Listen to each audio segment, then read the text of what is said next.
I guess we should just dive into the review. Okay.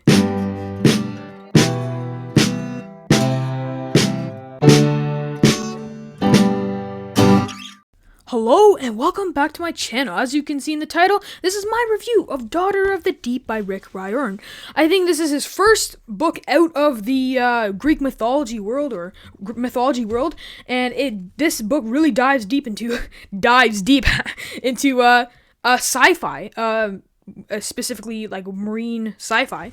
So it's really interesting how he's taking a step out of the mythology world, and I thought this book, I'm just gonna say it straight out, it was pretty good. I just finished it, so I don't want to say much. Say like, oh, it was amazing, because I just finished it a few minutes ago, and I don't know how that's gonna change in a week.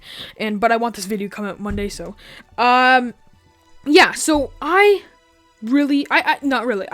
enjoyed this. I think I'll put this at 4 stars. But before I keep going about my thoughts, what is this book about for people who don't know, who spoiler free, who don't know? Anna Dakar is a freshman at Harding Pencroft Academy, a 5-year high school that graduates the best marine scientists, naval warriors, navigators, and underwater explorers in the world. Anna's parents died while on a scientific expedition 2 years ago, and the only family she has left in her older brother, Dev, also a student at HP. And they've heard all about the Harry Potter jokes already, so don't go there. That was part of the description. So the description keeps going on, but so there's a marine biology kind of school, and there's Anna Dakar is the main character, and it's pretty much a sequel to 20,000 Leagues Under the Sea, but you don't need to read 20,000 Leagues to understand this book. I have not read the book before, and I understand the book pretty well. The Rick Riordan, actually no, not pretty well. I understood it very well.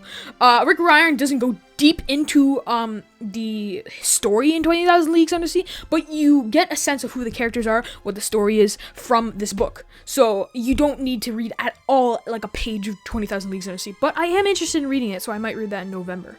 So my thoughts about it, like I said, I think I might give it 4 stars. I think that's a little generous, so like a 3.9. I know that's pretty exact, but 3.9. I think that would be good, or 4. I learned like a lot about 20,000 Leagues Under the Sea, about the characters. Had a little twist on it that I really enjoyed about 20,000 Leagues Under the Sea, which makes me want to read the book more. So Daughter of the Deep, I quite enjoyed. I don't think I'll put it just to compare. I know I shouldn't compare it in reviews, but I think I obviously will like Tower of Neo more. His previous release, but it was a pretty good book, and it had the same witty humor. So Anna Dakar is the main protagonist of the book. And she kind of has the same kind of witty humor that Percy Jackson has, so you can see kind of like a relation between them. And I really enjoyed that he still kept his like witty humor. That a reason why I love his book so much is because how funny and yeah, like relatable, I guess, the characters can be. This book, obviously, because I'm a boy, I didn't relate to the book as much because they talked about a lot, pretty, like, not a lot, but a few girl things I don't understand. So, and I like how Rick Riordan's delving into more cultures. Like the main protagonist is Indian. I think he got a few things right, but I'm not Indian, so I don't know what or if he got anything right. Also, I'm not a girl, so I don't know if he got any of that. But yeah, so the characters were very good. There's a character called Esther. Her name's Esther, and she was probably my favorite character. I'll go into spoilers about that. Yeah, I don't really have much else to say about spoiler free. Pretty short, 335 pages, and it has 60 some chapters. So if you like short chapters, that's for you. A lot of plot twists that I wouldn't have seen coming. It was pretty much a thriller kind of exploration novel, and I quite enjoyed it a lot. So I think now I'll get into spoilers. So if you have not read the book, please leave or cut to the outro, which will be in the timestamps. And yeah, so spoilers. Yeah, like I said in spoiler free, I quite enjoyed it. 4.5 stars. And my favorite character was probably Esther. Just her personality, I really enjoyed reading. Every time she was on the page, I really enjoyed her dialogue and just every second of it. And yeah, just I just really enjoyed her character. I think my list of the like Nihila. I don't honestly know how to pronounce her name. The girl, Anna. I don't know. Best friend that starts with an N. I think I would like Anna more than her, and Esther would be my favorite. But this book really delves into a lot of like weird kind of not creatures, but personalities, like the orangutan Jupiter. I really enjoyed him. He was such a good character that I also loved on the page every time he came up. His sign language, I really enjoy that. Also, Socrates. Socrates. I really enjoyed him too, just his little clicks, and he was a really good character as well every time he's on the page. And as well as the Nautilus. Every time the Nautilus was talking or using the organ, I was just like, oh my god, I just want more of those 4 characters: Esther, Jupiter, Nautilus, and Socrates. Every time they're on the page, I was loving it. So those were my favorite characters. Jem, good character too. The plot twist, I know I'm jumping all over the place, but the plot twist at the end with Dev, I guess it wasn't at the end, but Dev being the traitor. I don't know. Tell if you're smart, you've read the book. Tell me if you got that.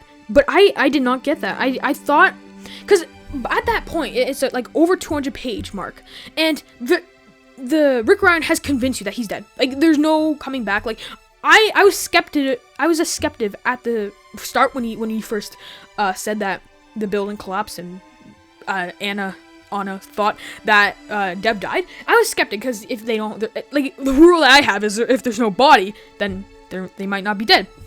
But I was just, after the 200 page mark, I was just like, okay, fine, they're dead. I was in denial at the start, and then I went to acceptance, and then he came back over the radio, and I was just like, what? Like how?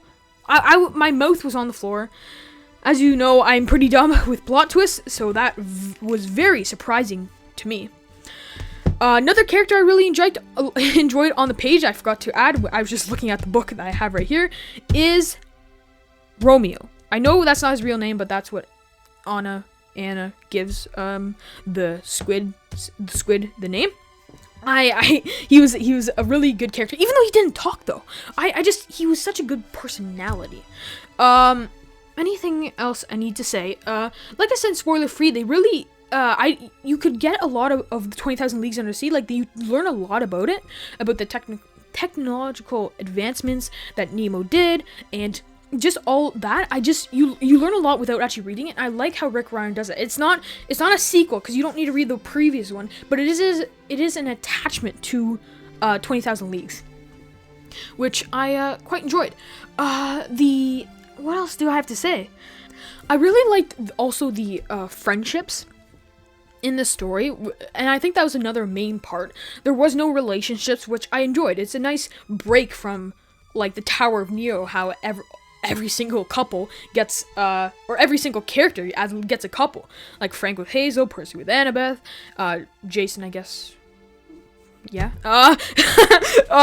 But it was a nice break from no relationships and just friendships in this story. From Esther and Anna and Jem and Anna at the end, how they get back, or they don't get back together as a relationship, but their friendship comes back together. I guess they were never friends at the start, but they didn't hate each other, but they disliked each other. Or I guess Jem didn't dislike her, but Anna did. I just like how the friendships in this story are very strong. And Dev and Anna that friendship or siblingness was like broken. So this book is really about friendships. How some are broken, some are bring back apart. Like at the end, Dev and Anna, like they're slowly coming back. Like I know Anna hasn't forgiven Dev yet, and Dev maybe thinks he's right and hasn't forgiven Anna. But they're getting stronger, and it's just all about friendships, and I really like this about that story. So I think that's all I have to say. I don't want to keep going on about things that don't really matter. I just wanted to talk about a few things I liked, and I guess I might say a few things I disliked. Some people might like these though, so this is just my opinion. The character wasn't that relatable, but for someone else, and I like how Rick Ryan's giving representation. So I'm just saying, personally, I didn't relate because I'm not a girl, so I don't relate. But all the girls who read it maybe related. So that's just not a downfall, but just an unrelatable thing about the book. And I think that's pretty much all. It was fast paced. I read this in 3 sittings, so I think that's the fastest I've ever read a Rick Ryan book. It was very intriguing all the way through. I don't really have any critiques. Maybe one of my other critiques was that maybe it could be longer. I found myself wanting more of scenes, more of characters. At the start, I think it would have been way better just to have more life at Harding Pencroft HP. It like the 3rd chapter, they're out and then they're gone. It was too fast. So I would have loved like 10 chapters maybe of Harding Pencroft and just life there. Because you don't even get a relationship with Dev, so when the plot twist comes, you're like, okay, we didn't really learn much. Or even when he dies, we're just like, or when Anna or Anna thinks he dies, we're just like, well, we saw one encounter with him and then that's gone. So that was one critique also, that maybe the book just could have been longer. I would have loved a longer book, maybe, but I don't know if there's restrictions or deadlines or that the publishing or Rick Ryan had to go through, so I don't really have a say on that. So I think that's it from my review, my spoiler-free review. Yeah, it was overall pretty good book, pretty good Rick Ryan book, and it is I wouldn't say it's top 10 favorite Rick Ryan books, but it's probably top 15. It's up there. I like how the sci-fi aspect, that was really what I liked. Sci-fi is probably my second favorite genre, and it's just I really liked how he dived into there. We'll end it on there.